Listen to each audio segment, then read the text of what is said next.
ဖြစ်ဟုတ်လားအိုးတရုတ်ကြီးကောင်းလိုက်တာရောက်ကြီးနေရတော့တကယ်လုံးဝလုံးပြနေရလို့တွေ့နေရတယ်ဆိုတော့မကောင်းအိုးတရုတ်ကြီးတော်ကောင်းတာကြည့်အိုးစောကေဒီဘက်ကျတော့တက်လာခဲ့တယ်ဖေးတွေတွေ့ရတယ်တရုတ်ကြီးဒါ3စီပေါင်းရပေါက်နေပြီကြည့်ကောင်းမင်းကလည်းအေးဆေးပဲလေတားရဲလားပုံးလေးပါဖောက်တယ်ဟောတိတယ်အိုးရုပ်ကြီးတရုတ်ဒီနေ့ကတရုတ်ကြီးနဲ့အဲ့ဒီဟိုတခါတော့ဒီကျွန်တော်တို့ပွဲဖြစ်သွားတာဟိုပွဲပြတ်သွားတဲ့ပွဲပေါ့နော်ဒီနိုင်ငံခြားပလေယာno one နဲ့နိုင်ငံခြားပလေယာဟိုဘဲရတယ်နိုင်ငံခြားပလေယာno one မဟုတ်ဘူးလေစလိုက်တာရဲ့တပည့်ပေါ့စလိုက်တာရဲ့တပည့်အဲ့လိုသူ့တပည့်ဖြစ်သွားပြီပေါ့နော်အဲ့ပွဲကြည့်ကောင်းပါအခုပွဲကြည့်ကောင်းပါဒါရောနော်ကဲဒါဟိုတနေ့ကတရုတ်ကြီးနဲ့ပြတဲ့ပလေယာနော်မင်းတို့မှတ်မိပါနော်မှတ်မိပါလေဒီကောင်တွေမှတ်မိပါတယ်နော်ကျွန်တော်တို့ကဲစပြီနော်မင်းတို့အာမချောင်းနေတော့အောင်ပါကဲလာကိုဘရကဲအောက်မှာအာမချောင်းနေတော့စပြီနော်ပွဲစပြီနော်ကဲဂိမ်းနံပါတ်1ပါဒီကသူတို့ကလေအနိုင်အရှုံးမယ်လို့ကြံငွေကြီးလို့ကြံတာမဟုတ်တိုင်းတကယ်ပြောတာဒီပလာတော့တစ်ဖက်ကလေကျွန်တော်တော်ကြီးကိုနော်ဒါသူတီဒီယန်လောကမှာသူတို့ကကြေးဆိုင်တပါလေဆိုတော့သူတို့ဂုံသိက္ခာမြင့်အောင်ပေါ့နော်ဒီပွဲကနိုင်တဲ့ဘက်ကဂုံသိက္ခာရှိမယ်အဲ့လိုပေါ့နောက်ဗျာကျွန်တော်တို့ခုနေပေါ့ဗျာနောက်မလှန်ရဲအောင်ပေါ့နော်အဲ့လိုပေါ့သူတို့အဲ့ကြောင့်သူတို့ဒီပွဲတွေအရန်ကိုရေးကြည့်တဲ့ပွဲတွေဗျနော်ပေါ်တိုင်းနော်တော်တော်ရေးကြည့်ပါတယ်တော်တော်လေးရေးကြည့်ပါတယ်ခင်ဗျအဲ့ဘော်ရာလိုလေးနေနဲ့ကျွန်တော်အားလုံးပဲအာယုံစိုက်ပြီးကြည့်ပေးပါမိခင်ဘတ်ရှော့5လားဘတ်ရှော့3ပဲပြစ်မှာဗျဘတ်ရှော့5ကအရင်ဟိုနေဖြစ်လို့ဟာလက်စကိုးဗျာနော်ကျွန်တော်အားလုံးပဲစလိုက်ရအောင်ခင်ဗျကဲနိုင်ကြီးကျွန်တော်တို့ဘယ်လောက်လဲတဲ့နိုင်ကြီးကတော့ဒါ330တာကြီးကဲကျွန်တော်စပြီဗျာဒါတော့ကျွန်တော်တရုတ်ကြီးဖြစ်ပါတယ်ဒါတရုတ်ကြီးပေါ့နော်လာဒါကတော့နိုင်ငံခြားပလေယာပါဟိုကတော့တရုတ်ကြီးနဲ့ပြစ်သွားတဲ့ပလေယာပေါ့နော်မကြေပွဲပေါ့နော်ဟိုတကတော့အရှုံးနဲ့မပေါ်လိုက်ဘူးဒါသူတစ်တော့မှတင်ထားတယ်သူ highlight တွေတော့ပေါက်တယ်ပေါ့နော်သူကတော့လက်ရှိ let's go ဗျာကဲကျွန်တော်တို့ဒါစလိုက်အောင်ခင်ဗျာ game number 1ပဲဖြစ်ပါတယ်နော်ကျွန်တော်တို့ဒါတရုတ်ကြီး versus bro ဇိမ်းပဲဖြစ်ပါတယ်ခင်ဗျာကဲဒါတော့ကျွန်တော်တို့ဒါဒီနေ့ပွဲမှာတော့သူ Asia မှာကြီးပဲတောင်းလျှောက်လာပြက်ကမှာဖြစ်ပါတယ်နော် Asia server မှာကြီးပဲသူ3ဝဲလုံးပြက်ကမှာပါမောင် Lucky thank you ပါ Lucky ရေကျွန်တော်တို့တဲလီလက်မကြီးနှိပ်သွားပြီးတော့ကျေးဇူးများတင်ပါတယ်မင်းလည်းဘိန်းသားရုပ်ပေါက်နေပြီလေအေးလို့ဘိန်းသားရုပ်ဘိန်းပေါက်ပါလေစပင်းရှင်တို့တာရဲ့စပင်းရှင်နေလို့မျက်နှာအဲ့လိုချောင်းနေရလို့ဖြစ်နေတပင်းလေးညှက်လိုက်တော့ဆောင်းရဆင်ပြပါငင်းပါတော့ကဲကျွန်တော်လက်ရှိ game number 1ပဲဖြစ်ပါတယ်ကျွန်တော်တို့ဒါနိုင်ငံခြားပလေယာဘက်ကိုကြည့်ထားတယ်ဗျာနော်ဘလို့ဇိမ်းဘက်ကိုကြည့်ထားတယ်ဟုတ်ပြီကျွန်တော်တို့ဒါထုံးတဲ့တိုင်းပဲကဲ ping and fire ဟုတ်ပြီသူကတော့တော်တော်လေးပိုင်နေဗျာ3တိုင်းနဲ့သူဖြစ်တာ3တိုင်းပါမယ်နော်ဒါ3တိုင်းပါမယ်ပြီးတော့ကျွန်တော်တို့ဒီပေါ့နော်ဒီ1ဒီပေါ့ကျွန်တော်တို့ဒီပေါ့စကုတ်ပေါ့နော်ကျွန်တော်တို့ဒီ red dot ပါမယ်ပေါ့နော်ပြေးတန်တဲ့တရုတ်ကြီးတဲ့သူက3တိုင်းကိုတုံးတာလေးရတော်တော်လေးမိုက်တယ်ဒါ TTM မှာဆိုတရုတ်ကြီးကို3တိုင်းတုံးဖို့ဆိုမလွယ်ဘူးဗျဒါပေမဲ့သူတုံးတာနေပေါ့နော်ဆိုတော့ကျွန်တော်ဟိုနေ့ကမကြေပွဲလေးပြန်ကြည့်နေရတာဖြစ်ပါတယ်အဲကြောင့်ဘော်ရာတို့ကျွန်တော်တို့မန်လေးကပြီးမှဖတ်ပြီးမယ်တပွဲပြီးတပွဲဖတ်ပြီးမယ်နော်ဒါနော်ဒီပွဲတွေကနည်းနည်းလေးဒီပေါ်ပြဿနာတွေများလို့နော်ကဲအိုးကြည့်အောင်ကွာသူ့အိမ်ရတကယ်ကောင်းတာ brother သိလားဒီနံပါတ်1ရလေတကယ်မင်းတကယ်ကောင်းတဲ့အိမ်မင်းတကယ်ပြောတာကြည့်လုံးအငြိမ်ပဲကြည့်လုံးဝတရုတ်ကြီးလုံးဝပြည့်ငြိမ်သွားပြီဟုတ်ပြီအော်ထိတယ်မင်းဘလို့အိမ်ကိုထိရတာအိုးတရုတ်ကြီးကောင်းသွားပြီအဲ့ဒါကြီးအိုးကျွန်တော်တို့ဒါပထမဆုံးဒါ 1K တရုတ်ကြီးဗျနော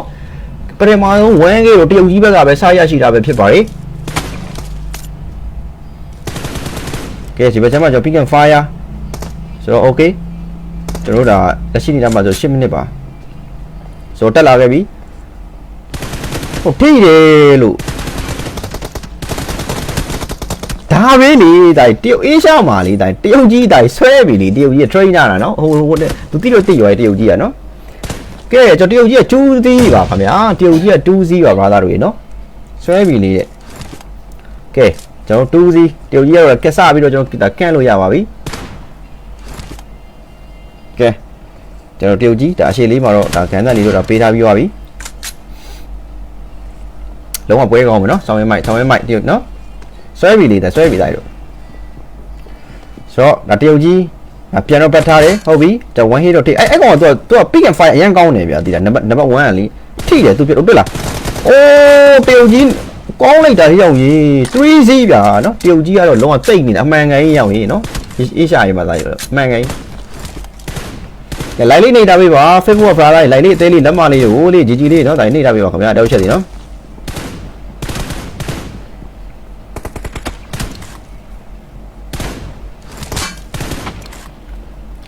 ကဲကျွန်တော်ဒါ3C ဆိုတော့ကျွန်တော်တို့ဒါလက်ရှိတရုတ်ကြီးဒါကျွန်တော်ထွက်လာပြီတရုတ်ကြီး14ပဲ14ပဲ1 hit ပဲနော်1 hit လေးပဲဆိုတော့ okay ကျွန်တော်1 hit လေးဆိုတော့ကိစ္စတော့မရှိဘူးကျွန်တော်တို့ဒါလက်ရှိမှာ3-1ဗျကျွန်တော်တရုတ်ကြီးက2 hit တာရတယ်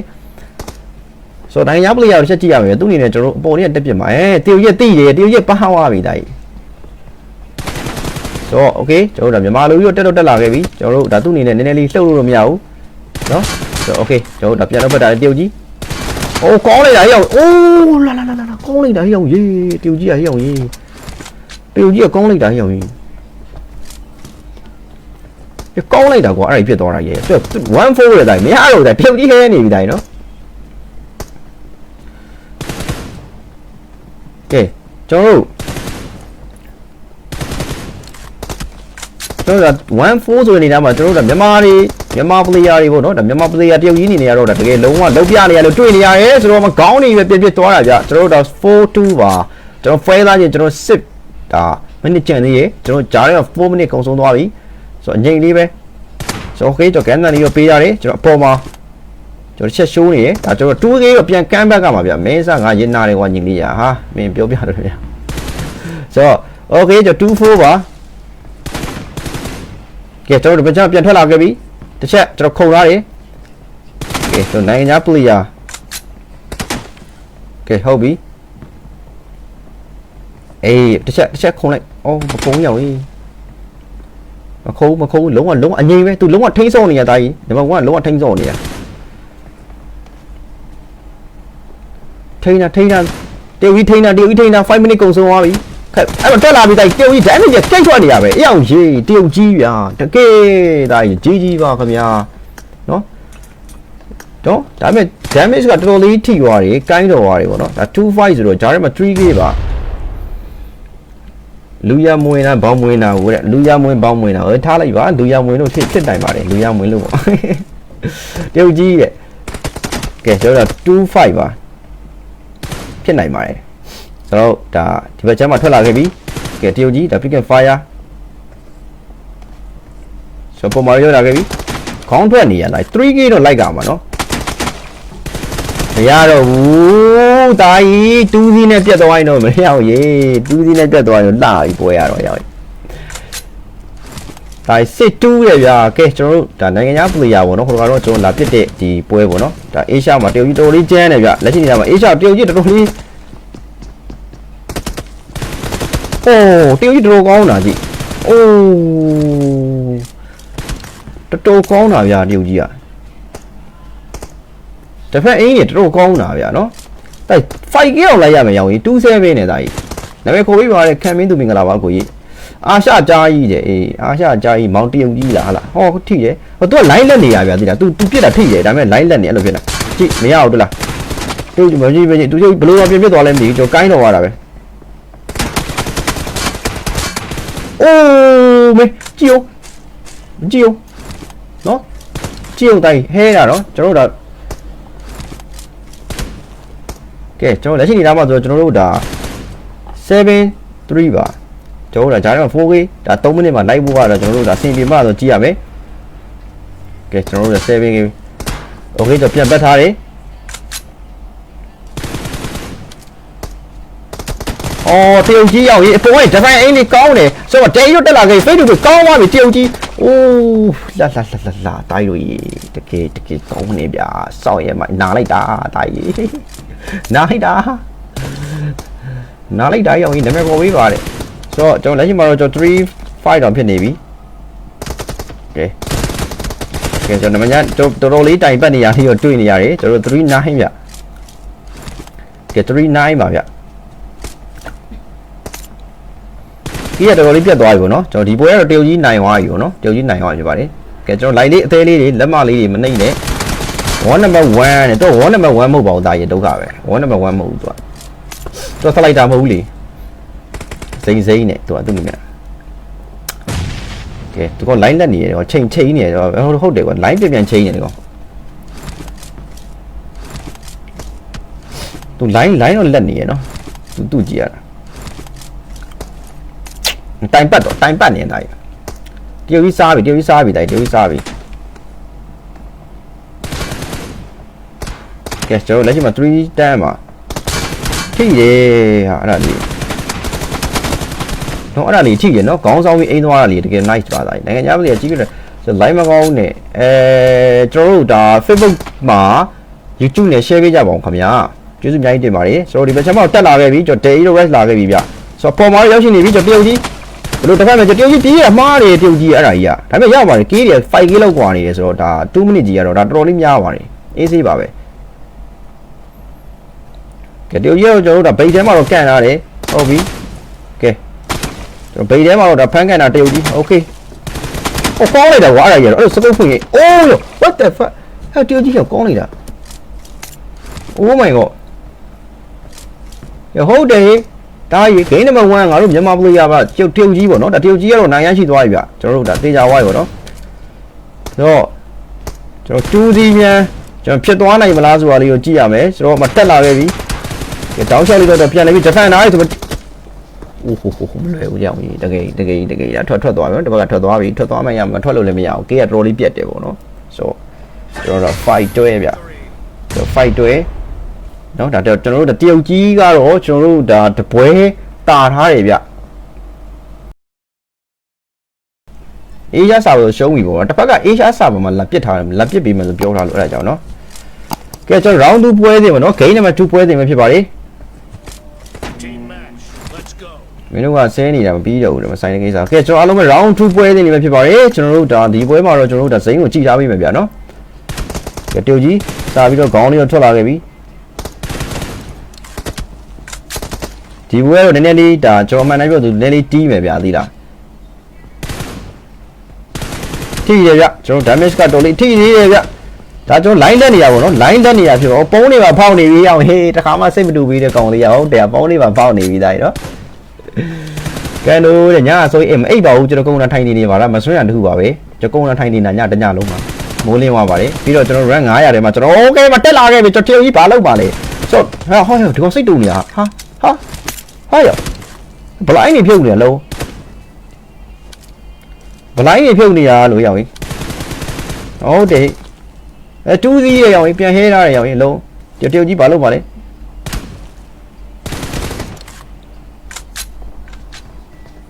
က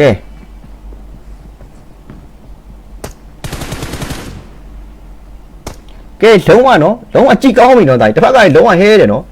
လုံးဝဟဲတယ်နော်တစ်ဖက်ကလည်းဒါကြီးတို့ဆိုပင်150မနိုင် game ဖြစ်တယ်ဒါအဲ့ဒါပြောလို့မရအဲ့ဒါပြောလို့မရဒါသူတို့ပြောတာအေးရှားမှာလာပြစ်မယ်ဆိုပြောတာအဲ့ဒါကျွန်တော်ပြောလို့မရကဲကျွန်တော်ပက်တီမိုဘိုင်းအကောက်ရောက်ဝဲလို့ကိုရှမ်းယူတာနော်အမပင်ထောက်တာနော်အမတောက်ဝဲလို့ရပါတယ်ခင်ဗျကဲဒါတော့ကျွန်တော်ရဲ့ဒါ partner လေးနောက်ထပ်ဒါကျွန်တော်ရဲ့မမရေးဖြစ်ပါတယ်ကျွန်တော်တို့ကဲပင်ထောက်လိုက်မယ်ဆိုတော့ okay ဒီဘက်ကျွန်တော်တက်လာခဲ့ပြီကျွန်တော် Facebook တွေ့ရတယ်တရုတ်ကြီးဒါ3စီပေါင်းရပေါက်နေပြီကြည်ကောင်းပြီဒါကြီးကြည်ကောင်းပြီအဲ့ဒါကိုကြိုက်တယ်ဒါမင်းတို့ကြည်ကောင်းတယ်ဟုတ်အေးအဲ့ဒါပဲတစ်ဖက်ကနိုင်ငံခြားပလေယာစိတ်တူကဒီတစ်ခါပဲမြင်မှုလေရောင်ဟိုတနေ့ကသူစိတ်တောင်မတူဘူးလာပြစ်သွားတာနော်ဟိုတနေ့ကသူစိတ်တောင်မတူဘူးလာပြစ်သွားတာဒီနေ့ဆိုလုံးဝစိတ်တူနေရလေးတွေ့နေရတယ်ဆိုတော့တော်တော်လေးကြည်ကောင်းတယ်ရဆိုတော့နိုင်ဆိုတော့3စီပါဟုတ်တယ်ရင်ကပြစ်တဲ့သူပဲတရုတ်ကြီးတဲ့ရင်ကပြစ်တဲ့သူပဲဒါကြီးနော်ဆိုတော့ကဲကျွန်တော်တို့ဒါ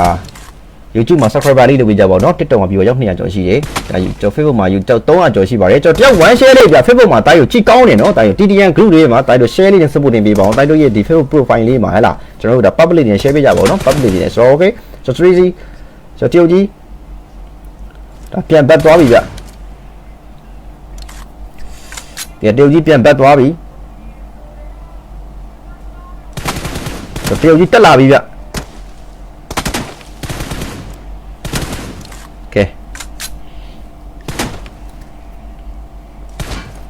လုံးဝဒါတောက်လျှောက်ကြီးတော့ပြန်ကန့်ထားတယ်ဒါသူ့အနေနဲ့ပေါ့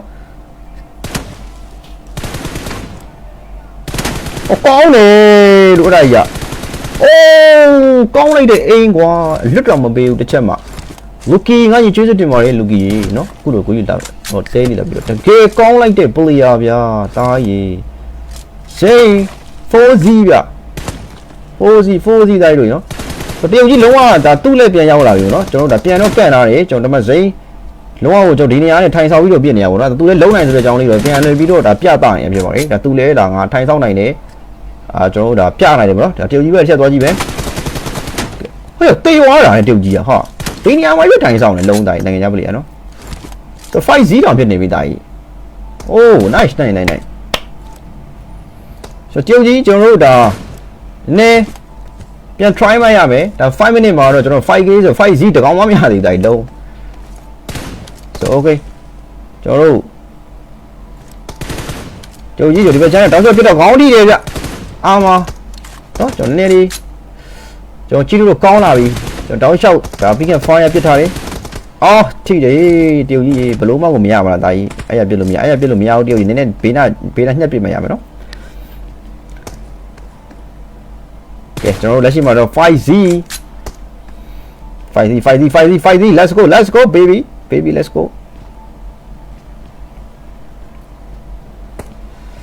မင်းတို့မတိုက်ရတော့တက်မရထိုင်မလို့ခေါင်းကြီးကလေတိုင်ဆောင်နေလေလုံးလိုက်ကြီးဝဲလာတော့ပါတယ်လုံးဝရှေးဆိုင်ကဲတေးကြီးလုံးဝကျွန်တော်တက်လို့စင်မပြေဘူးနော်ကဲတေးကြီးကျွန်တော်တို့အပေါ်နဲ့တစ်ချက်ဒါ one hit ပေးဖို့စူးစမ်းနေတယ်ဒါတောင်းချက်အဲ့လိုလေးကောင်းတယ်အဲ့ဒါပြစ်မှရမှာတေးကြီးအဲ့ဒါရှင်းပြစ်မှရမှာတခြားနေရာရှင်းပြဖို့ဆိုမလွယ်ဘူးတေးကြီးဒီကတကယ်ပြောတာဆိုအဲ့ဒါတစ်ချက်ခွန်လဲ pass ဆိုအဲ့လိုလေးနော်အဲ့လိုလေးကပြောတာဆိုကျွန်တော်တို့ 5z ပြနေပြီကျွန်တော်5 minute ပါဆိုတော့ဇိုင်းကလုံးဝမတက်ဇိုင်းအိုးဇိုင်းကိုင်းသွားပြီဗျအမဇိုင်းပြန်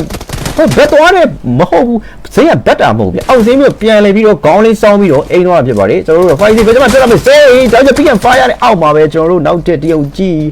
ဒါထပ်ပြီးပေးနေပဲကျွန်တော်တို့ဒါ 5z မဟုတ်တော့ဗျ 6z ပါဖြစ်သွားပြီဗျတော့တကယ်ဒါနေအောင်လုံးရဲ့ဒါနောက်ဆုံးလို့ပြောမယ်အချိန်နေတော့တော်လေးကောင်းလာခဲ့ပြီနောက်ဆုံးမိနစ်တွေမှာတရုတ်ကြီးတောင်းကျော်ခမ်းပတ်ထားလို့ဇိမ်းခဏပွဲရဲ့အရှုံးကြီးကိုပြန်လဲပြီးဆက်နေရတွေ့နေရတယ်ဆိုတော့ဒါ 6z ဆိုတဲ့နေရာမှာကျွန်တော်တရုတ်ကြီးဒါပြန်လဲပြီးတော့ပွဲတာဆိုတော့ one hit ကောင်းသွားပြီ 50% ဗျထိထားတာနော်ဆိုတော့တရုတ်ကြီးတောင်းကျော်အိုးအဲ့ဒါရတရုတ်ကြီးကောင်းပါလေကွာဖတ်နဲ့ပြတ်သွားနော်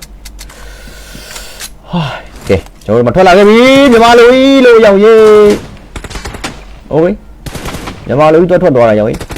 ဆိုတော့ဒီဝေးโอเคတောင်းချောက်ကြီးကိုင်းသွားပြီရောက်ရေးမရအောင်တိုင်တရုတ်ကြီးရောက် 4z တိုင်ပြန်ခမ်းပတ်လို့ရတယ်4ကောင်ခမ်းပတ်လို့ရတဲ့အနေသားနော်4ကောင်ခမ်းပတ်လို့ရတဲ့အနေဟောထိတယ်တရုတ်ကြီးကလုံးဝအငြိမ်ကြီးစော့နေရနော်အိုးတရုတ်ကြီးဘာဖြစ်သွားလဲတရုတ်ကြီးအဲ့ဒါရတရုတ်ကြီးများတော့နော်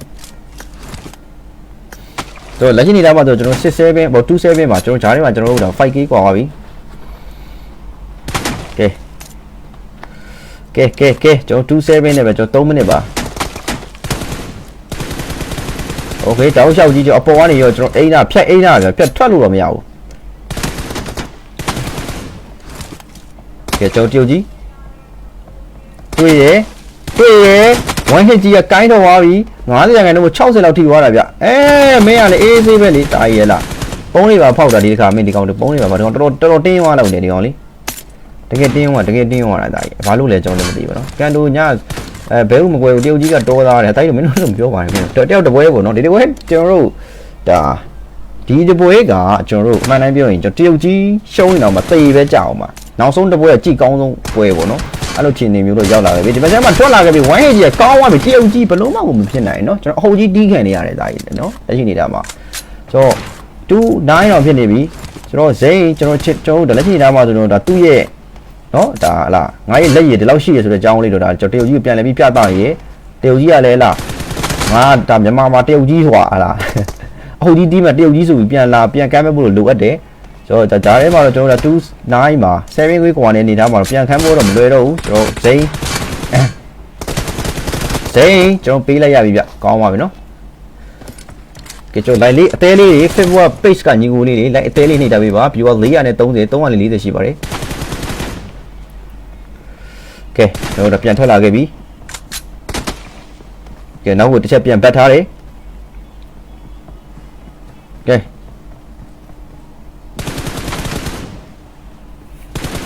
အိုးတရုတ်ကြီးနည်းနည်းလေးလုံးသွားတယ်ဗျစိန်ကောင်းတယ်ဗျဝင်ဖြတ်သွားတာလေးอ่ะ nice ပုံးပစ်တယ်ပုံးနေပစ်နေလိုက်လို့ကဲဒီလိုပွဲမျိုးလေးတွေကိုကျွန်တော် fan တွေကျွန်တော်ကူညီတောင်းပါတယ်တယောက်1 share လေးနဲ့1 support လေးပေးကြပါเนาะ support လေးတွေပေးကြပါခင်ဗျာเนาะ YouTube channel မှာဆိုတော့ viewer 130လောက်ရှိရယ်ဟလာFacebook မှာတော့ viewer 300ကျော်တယ် ဒါ TikTok မှာ view 200ကျော်တယ်အားလုံးပေါင်း view 900 600 900ဒီပါလောက်ရှိပါတယ်တိုင်းနော် channel ပေါင်းလိုက်မယ်ဆိုတော့အားလုံးပဲလောက်ပါအောင်1 share 1 like ကလေးနဲ့ supporting ပေးကြပါဦးခင်ဗျ okay တော့ကျွန်တော်တို့3 10နဲ့ပဲကျွန်တော်တို့ကောင်းလိုက်တာကွာအဲ့ဒါကြီး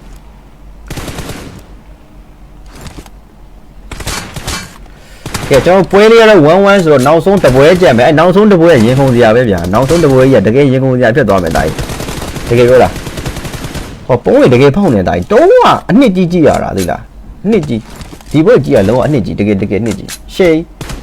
ပညာရေးတော့ရမယ်တရုတ်ကြီးကိုမအဟုတ်ကြီးတီးနေရအောင်နေလားတရုတ်ကြီးကလည်းခဏပွဲရအောင်ငါလို့ကဒိတ်ကိုပြန်တီးရအောင်ကျွန်တော်တူတီးကိုတီးနေပဲပွဲတော့ဟုတ်ပဲဗျာကျွန်တော်4 level နဲ့ပဲကျွန်တော်ပွဲသားကြီး48စက္ကန့်ပဲကျန်တော့တယ်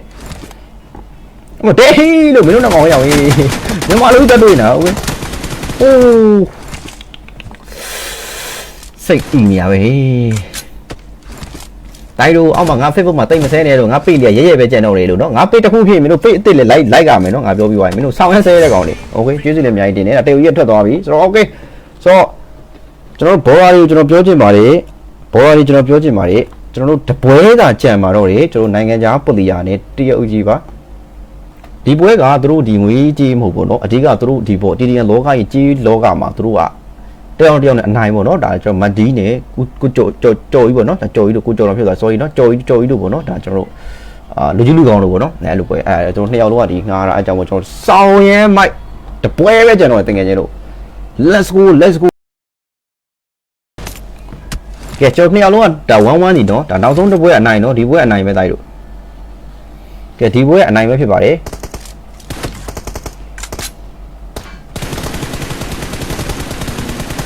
လိုင်းလေး3ပါပြီးတော့မသားယူ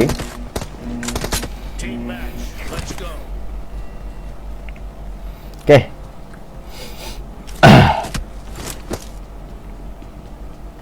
ဆိုတော့ okay ကျွန်တော်တို့ဒါစပြီးတော့ပဲကျွန်တော်တို့ဒါတရုတ်ကြီးဒါပတ်တယ်စဖွင့်ဖို့လုပ်နေရဲဆိုတော့ဒီပွဲမှာတော့ပတ်တယ်စ 1k ရတဲ့ကောင်ကအနိုင်လို့ပြောလို့ရတယ်အဲဆိုတော့ဒီပွဲကြီးကကန့်ပါဗျတော်သေးတော့ဒီကောင်လေးပွဲတော့မကန့်တာငါလက်ခွေးခုခေတ်က9000ပွဲတယ်စောင်းရငန့်နေတကယ်ပြောတာဟိုဇီးနဲ့ပြီးသွားတဲ့ကောင်လေးနဲ့သိလားဒီကောင်လေးတော့မကန့်တာကွာမင်းတို့ဘာလို့ကန့်နေမှာကြေးဝဲပြစ်တာလားတီးစက်မှာနည်းနည်းပါအဲ့လို damage တွေပေးပါညာမတက်လာဖို့လုပ်နေဆိုစိအေးအဲ့နေရာလေးကနော်ကွက်တီလေးကိုပြစ်သွားနော်စောက်ဖို့ရှင်တီးတဲ့လောကကပလေယာကောင်းတွေမထွက်တာဟုတ်တယ်ဒါကြီးပြောလိုက်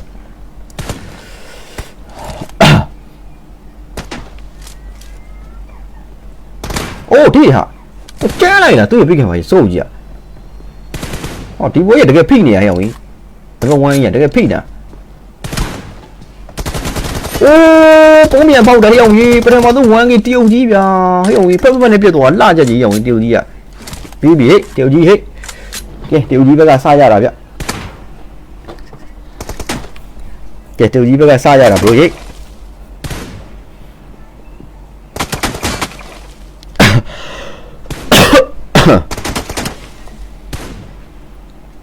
တက်လာပြီ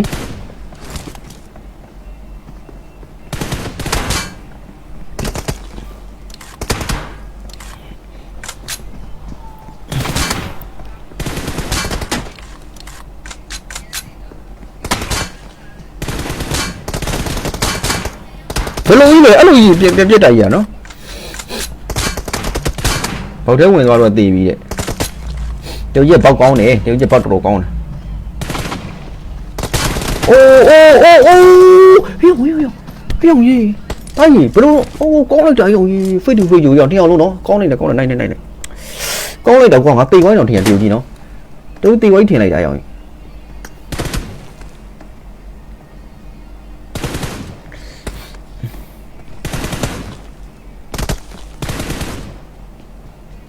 စိန်ကတောက်လျှောက်လိုက်နေသေးလား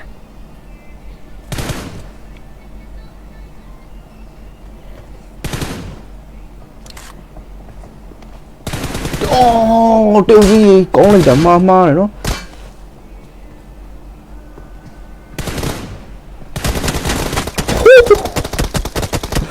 ရောက်ရေးဟုတ်တယ်ရောက်ရေးကြည်ကောင်းလာပြီနောက်ဆုံးတပွဲရောက်ရေးနောက်ဆုံးတပွဲကြီးကတကယ် ဟောထိရေတရုတ်ကြီးကဘာမှမသိထပ်ပြေးနေတရုတ်ကြီးဒီကောင်သူကရဲမတိုးရဲတော့အဲ့လိုဖြစ်သွားတာဟုတ်တယ်သူကရဲမတိုးရဲတော့ဒီလားအဲ့လိုဖြစ်သွားတာသူကရဲမတိုးရဲတော့တရုတ်ကြီးကိုအိုးကောင်းနေပြီကောင်းနေပဲတိုက်လာကောင်းနေပဲတိုက်တယ် UC ရောင်းလားကွေးတာ UC ရောင်းတယ်နော်မေ့ရပိတ်မတင်ကြမှာ UC ရောင်းမှာကျွန်တော်ဝင်လို့မရဘူးကိုချင်းဘာလို့လဲမသိခုမှကျွန်တော်တစ်ခါပဲဖြစ်ဘူးတယ်ကျွန်တော်ကဘာလုပ်လိုက်လဲမသိတိုင်ပတ်နေကျွန်တော်ဆိုတော့ကျွန်တော် UC ရောင်းဝယ်ရှိပါတယ်ကျွန်တော်ရဲ့ Canon Fire Page မှာ UC ရေးလာမေးလို့ရတယ်ကြက်တော့ဖြည့်လို့ရတယ်ကျွန်တော်အမြန်ဆုံးရတယ်အတန်ဆုံးရမယ်နော်ညီလေးလားဟေးဆိုတော့ကဲကျွန်တော်တို့လက်ရှိနေသားပါဆိုတော့ကျွန်တော်တို့ဒါ2ဖြစ်သွားပြီကျွန်တော်6မိနစ်တန်သေးတယ်6မိနစ်ကဲ YouTube မှာ subscriber လုပ်ပေးပါဦး YouTube ကပေါ်လာ subscriber လုပ်ပေးပါခင်ဗျကဲကျွန်တော်တို့လက်ရှိမှာ2ဖြစ်သွားပြီ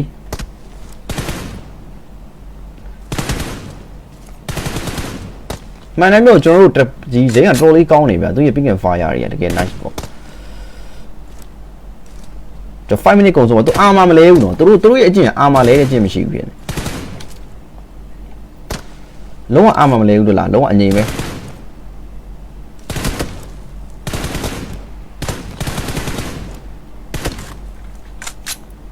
တက်လာပြီကဲကျွန်တော်တို့ဒါလုံးဝတော့ဒီတရုတ်ကြီးဘက်ကတော့လုံးဝအငြိမ်ဖိစော့နေရပါတော့သူတက်ချင်နေတာဒီဘေးကြီးတီးချင်နေပြီဒါသူ့စိတ်ကလေတွေ့လားသူမရဘူးဗျာသူတီးချင်နေပြီတိတ်မကန့်တတ်ဘူးဗျာဒီကောင်ကြီးကလေအဲ့လိုဖြစ်နေကျွန်တော်မြန်မာပလီယာချင်းဆိုအဲ့ဒီမှာ1-1နဲ့ပြီးသွားတယ်ဒီဇီးနဲ့ပြီးသွားအဲ့လိုဖြစ်သွား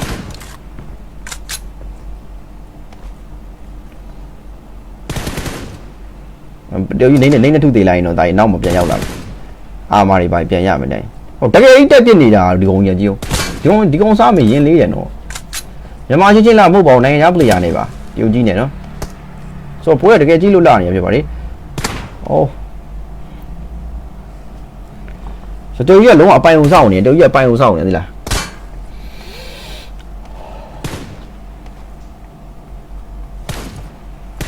ဟိုတိသွားပြီ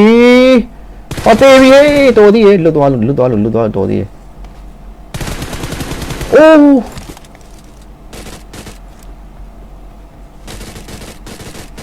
တော်သေးတယ်ကွာနော်တော်ကောင်းနေသူ့ရဲ့နေရာဆုံးတော်ကောင်းနေပြီဒီဘေးကြီးတော်ကောင်းတယ်တော်ကောင်းနေဗျာသူပြစ်သွားနေရတယ်နော်ငြိမ်ပဲနော်တစ်ဆက်ပဲကြံတယ်ဗျာတရုတ်ကြီးကန်ကောင်းနေတယ်နော်ကျုပ်တက်လာပြန်ပြီဒီကောင်ကြီးတက်လာပြန်ပြီကဲတက်လာပြန်ပြီဒါယူနော်သူထောက်တာရမ်းကောင်းတယ်ဟုတ်တယ်ထောက်တာရမ်းကောင်းတယ်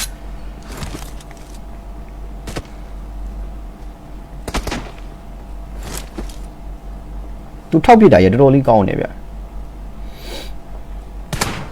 ဆိုတော့ကျွန်တော်လက်ရှိနေရာမှာတူပါ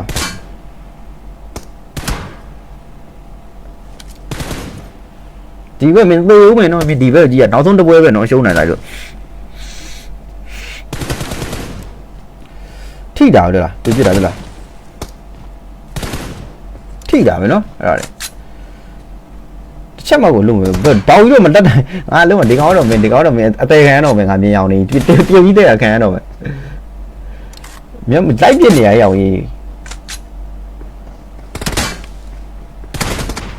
တကယ်ကြီးမင်း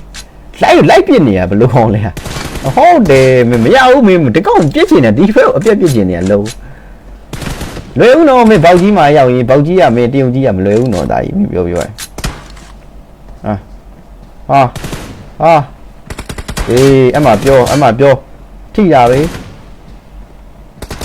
အေးအဲ့ဒါကိုပြောတာမင်းခံလိုက်နေကောင်းတယ်တရုတ်ကြီးမင်းအဲ့လိုပြောတော့မရဘူးဒါကြီးတရုတ်ကြီးရလားမင်းမြန်မာလူကြီးလိုက်နေငါလူကြီးဆောင်ရင်ကောင်းတရုတ်ကြီးဆောင်ရင်ကောင်းတရုတ်ကြီးလုံးဝစိတ်အေးနေရအောင်ဒီမှာကဲကျွန်တော်တို့စကတ်ပိုင်းမှာကျွန်တော်လေအိုးပြောတော်ပြီတရုတ်ကြီးပြလေအေးတူကြီးသားရေဘောတူဖို့တိုက်လောလောဒီ2မိနစ်တိုက်2မိနစ်မကျွန်တော်ကဲ2မိနစ်မကျွန်တော်လေကဲ2မိနစ်ပဲချိန်ရှိတော့2မိနစ်ချိန်မရှိတော့တိုက်ဟိုကောင်းနေ哦，对耶，哦，有耶，丢鸡看那里干高呢，这烧烟高啊，丢一烧烟高呢边，给这种的都翻呢边背着的，给这种မြန်မာပလီယာနိုင်ဝချက်များပါပြီတာရတော့မြန်မာပလီယာနိုင်ဝချက်များပါပြီချက်များပါဆောင်းရဲများပါပြီဆောင်းရဲများပါဆောင်းရဲများပါနော်ကဲ3မင်းတစ်ဖက်ကမရတော့ဘူးမင်းရလဲဘလုံးမပြန်လိုက်လို့မရတော့တာမလွယ်တော့ပြန်လိုက်ဖို့ဆိုတော့မလွယ်တော့တဲ့နေတာကြီးဒီလားမဖြစ်နိုင်တော့ဘူးဗျာဒီလား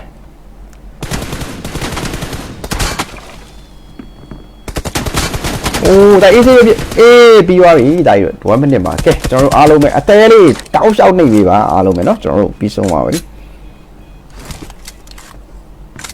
ကဲပြီးဆုံးပါပြီခင်ဗျာကြိုကြီးလုံးဝကြီးပါเนาะတစ်ဖက်အိုက်စိတ်နဲ့တော့မင်းလာပြစ်လို့မရဘူးငါတို့မြန်မာကြီးအေးစိတ်ကိုလုံးဝငြိမ်ပဲကျွန်တော်မြန်မာလည်းစိတ်ငြိမ်ပဲ